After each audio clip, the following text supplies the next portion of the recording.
Salut les amis, c'est Ben Dagger Factory. Donc aujourd'hui, on va parler du nouveau starter Conquest va s'être doté pour le 5e anniversaire du jeu de Parabellum.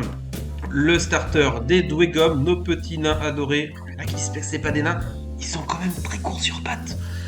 Donc les Dwegom starter qui va nous coûter 160 € au prix éditeur avec un contenu complet prêt à jouer. Donc concernant le contenu du starter, donc pour 160 €, pardon, vous allez avoir une warband complète comme d'habitude qui va être composée d'un personnage et de 4 unités. Donc le personnage en question, c'est cool, c'est le dernier sorti en date qui est sorti en décembre, à savoir le Raig Drake Rider qui est sorti au mois de décembre.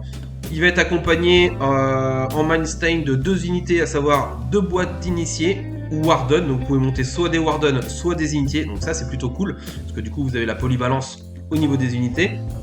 Ensuite, donc là sur la photo, on vous montre Parabellum, je vous montre seulement les initiés. D'ailleurs, c'est dommage qu'ils aient pas montré, qu'ils aient pas mis une image de Warden parce que ça aurait montré un petit peu plus la polyvalence. Si vous attardez pas à regarder le contenu de la boîte avec le détail, vous pouvez voir, ouais, c'est dommage, il y a 2 unités identiques dans le starter. C'est pas le cas, c'est un double kit, donc vous pouvez monter 12 initiés et 12 Warden ou 24 de chaque au choix. Moi, je vous conseillerais de montrer pour débuter une boîte de chaque parce que ça vous donne quand même de la polyvalence en termes d'unité. Et ensuite, en restreint, vous allez avoir un Ironclad et des Fireforge. Donc ça c'est pareil, c'est cool le Fireforge, vous en aurez toujours besoin. C'est une boîte qui commence à dater, mais les figurines ne vieillissent pas. Elles vieillissent très bien et c'est une très bonne unité de tir chez les nains. Et en plus, vous avez surtout le Drake Rider, qui est surtout l'Ironclad Drake, pardon, pas facile à dire, qui est sorti également au mois de décembre avec le personnage.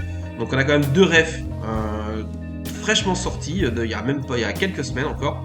Donc ça c'est plutôt cool. Parlons un petit peu finance, hein, c'est comme le nerf de la guerre. Donc dans ce starter là, vous allez avoir un contenu de figurines si vous les prenez au détail à l'unité. Vous allez avoir du coup une boîte de personnages à 25 €, 3 boîtes d'infanterie à 40 et un monstre à 130 pour un total de 275 € au prix éditeur au lieu de 160 € si vous prenez le starter. Donc ça vous fait quand même une économie de 115 €. Donc en gros le Drake vous le payez 15 balles.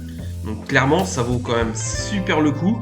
Attends, pour rappel, moi je revends aussi Conquest, hein, ce qui permet de subventionner la chaîne. Donc n'hésitez pas à aller jeter un oeil sur le lien qui est dans la description de la vidéo. Donc moi le starter pour information je le fais à 136 au lieu de 160. Donc très bon starter. Comme bien souvent Parabellum nous gâte au niveau des starters, il y a une vraie économie, hein, c'est pas le cas de tous les jeux. Là on a eu quand même une économie de 115 € pour 160 € investis, donc on est quand même énorme en termes de ratio. Si vous faites le pourcentage de réduction, c'est vraiment phénoménal, donc c'est super intéressant. Dedans on a encore de l'unité qui est récente, puisqu'elles ont 2-3 semaines, allez, un mois à tout casser, donc ça c'est cool aussi, c'est pas des vieilles refs. En plus c'était un monstre qui était attendu, le Drake, le gros lézard de corps à corps. Vous avez du tir, vous avez du corps à corps, vous avez de l'infanterie, vous avez du monstre, donc il y a vraiment un petit peu de tout. Ce sont toutes des unités de toute façon qu'en tant que nain on aura besoin, on aura envie de jouer, parce qu'elles sont classe. Les mecs avec les boucliers et les lances, les mecs qui se baladent avec une porte de prison comme bouclier, sont quand même super classe. Moi, je ne joue pas nain, je suis pas fan de l'armée en règle générale, mais cette unité là est vraiment super classe. Donc vous avez des belles figues, un bon contenu, et on va voir maintenant tout de suite ce qu'on peut faire en termes de liste d'armées avec, pour commencer. Donc pour commencer, donc le personnage il vaut 90 points en slip. Là vous voyez il apparaît à 115 points. Parce qu'en fait je lui ai mis un équipement qui s'appelle, c'est une maîtrise pour être précise, la Bergon Raig, ce qui permet à votre personnage de monter sur le dos de l'Ironclad et de s'en servir comme un poney. Donc bon, c'est du poney de compète, on est d'accord, hein. Donc voilà, les nains peuvent monter les gros lézards, donc là votre seigneur va pouvoir monter sur le gros lézard. Ça va vous faire du coup un personnage, c'était une option à 25 points, donc ça va vous faire un personnage à 115 points. Ensuite, je suis parti sur 2 unités d'initiés. Les initiés, c'est du... en fait, tout simplement, pourquoi je suis parti sur des initiés et pas des Warden, parce que oui, je reviens un petit peu en arrière sur ce que je vous ai dit tout à l'heure. Je vous ai conseillé la polyvalence de monter 2 unités, de monter une unité en initié et une unité en Warden, sauf qu'en fait, c'est pas légal, entre guillemets, enfin c'est même pas entre guillemets, parce que les Warden ne sont pas accessibles pour le Old Raig. Donc en fait c'est vrai que ce que j'ai dit au départ, c'est aussi compréhensible de la part de Parabellum de ne pas avoir mis la photo des Warden, étant donné que vous ne pourriez pas les jouer avec le personnage. Voilà, c'est vrai que j'ai fait la petite erreur, excusez-moi. mais en fait ils vous proposent une warband qui est jouable. Donc s'ils avaient mis une photo des Warden, ça vous aurait induit en erreur. Alors oui, vous pouvez faire un double kit, mais ne sont pas jouables dans l'état étant donné que le personnage n'a pas accès à cette unité là.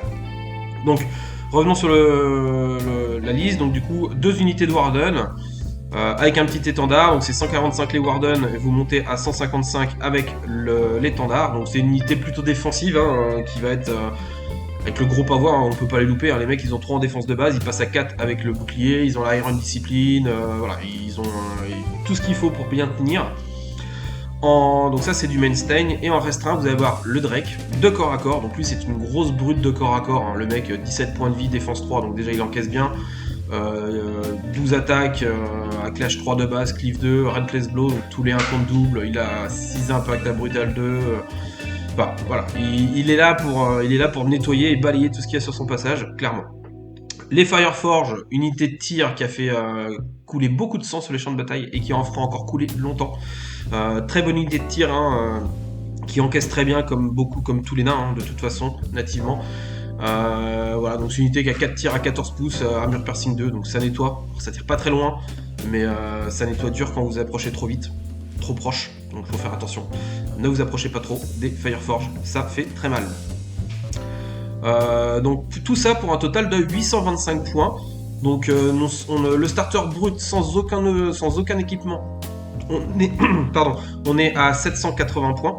Mais avec les petites options que j'ai mis de base, qu'on prendra de toute façon, à savoir le fait que le perso puisse monter sur son lézard et les 2 étendards dans les unités à pied. Je ne l'ai pas mis sur les Fireforge parce que les unités de tir, c'est pas là où on va nativement mettre un étendard. On va plutôt le mettre sur les unités d'attaque et de défense plus que sur les archers. Enfin, là en l'occurrence c'est pas des archers parce qu'ils tirent des munitions de magma ou je sais pas quoi. Donc on arrive sur un total de 825 points. Donc on est quand même plutôt pas mal. On a un contenu assez correct pour un départ, donc avec des unités récentes, avec des unités un peu moins récentes mais qui sont toujours aussi classe. Et encore que les initiates sont quand même assez récentes, parce que ça fait partie quand même des sorties assez récentes de l'armée. C'est pas sorti au tout début de l'armée, loin de là, c'est sorti en début d'année ou fin d'année dernière, je sais plus exactement. Mais ça reste assez récent quand même dans les sorties de l'armée. Donc voilà, 825 points pour 160€ chez Parabellum, 136 chez Gork Factory. Et ben je vous dis à plus pour une prochaine vidéo. Donc je vais faire un parallèle quand même quand vous débutez l'armée, parce que là on était sur le starter. En ce moment il y a une offre qui sort en février, offre d'armée complète à 2000 points en offre limitée. Donc il va y avoir un certain nombre de starters, on ne sait pas le nombre, Parabellum n'a pas communiqué là-dessus, mais c'est une offre limitée qui ne va pas durer dans le temps. Donc à mon avis il y en a pour quelques semaines, donc les premiers arrivés seront les premiers servis. Donc si vous tombez au bon moment, que vous voulez commencer les Drugom, regardez quand même cette offre, parce que c'est une offre, c'est un starter pack en gros à 430€. C'est un budget, on est d'accord, c'est pas une mince affaire. Maintenant vous avez, si vous prenez au détail, 595€ dans la boîte, donc vous faites une économie quand même de 165€, donc en gros vous avez un starter d'armée qui est offert, ce qui est pas dégueulasse, loin de là. Pour info, donc 430 chez Parabellum, 365 sur mon site gorkfactory.com. Vous avez 2000 points clés en main, donc moi je dis chapeau. Il y en a qui critiquent un petit peu parce que ça fait quand même très cher, c'est un gros budget à mettre dedans. Ok, c'est un budget, on est d'accord. Maintenant, vous avez quand même une grosse réduction, c'est pas fait pour tous les portefeuilles, on est d'accord. Maintenant, celui qui débute l'armée et qui veut une armée clé en main sans se prendre la tête à savoir et à réfléchir à ce qu'il va s'acheter, et ben vous faites 2 clics et vous avez l'armée. Plus qu'à monter les filles et à la peindre, donc ça c'est quand même cool d'avoir proposé ce type de produit là. Maintenant personne n'oblige à l'acheter, donc voilà, de dire que c'est trop cher, non, c'est pas trop cher pour ce qu'on a. Maintenant c'est un budget, ça on est d'accord, voilà. Faut faire la distinguo entre les deux, entre le prix qu'on paye et ce qu'on a et le budget qu'on veut mettre. Voilà, c'est la petite nuance que j'apporte, qu'on peut des fois entendre à droite à gauche, ouais c'est cher, non, faut mettre en relation ce qu'on a pour ce prix là. Donc très bon pack de démarrage, celui qui veut se lancer sans se prendre la tête, vous faites vos 2 clics, je le répète, et vous avez votre armée. Donc ça c'est plutôt cool. Petite doléance et petit regret quand même, c'est dommage qu'ils aient pas fait ça pour toutes les armées. Vous allez voir là, quand vous allez voir cette semaine les revues des différentes starters d'armées, je parlerai à chaque fois de ces packs là, quand les armées en ont. parce qu'il y a des armées qui ont été oubliées, alors volontairement ou pas, je pense que c'est volontaire, hein, on va pas se leurrer. Je trouve que c'est dommage, je sais pas pourquoi, Parabellum n'a pas dit pourquoi, et j'ai pas demandé, d'ailleurs je pose la question, pourquoi il y a deux armées, les Nords et les 100K, pardon, qui n'ont pas eu le droit à avoir un petit pack d'armées à 2000 points. Je trouve que c'est dommage. Pourquoi quelle est la raison je sais pas. Là, parce qu'en plus, c'est largement faisable de le faire pour eux, comme pour tous les autres, donc c'est dommage que eux n'aient pas ce starter. Donc 430 chez Parabellum, 365 chez moi, pack 2000 points pour commencer les nains, et là vous avez ce qu'il faut et vous avez quelques heures de peinture en perspective.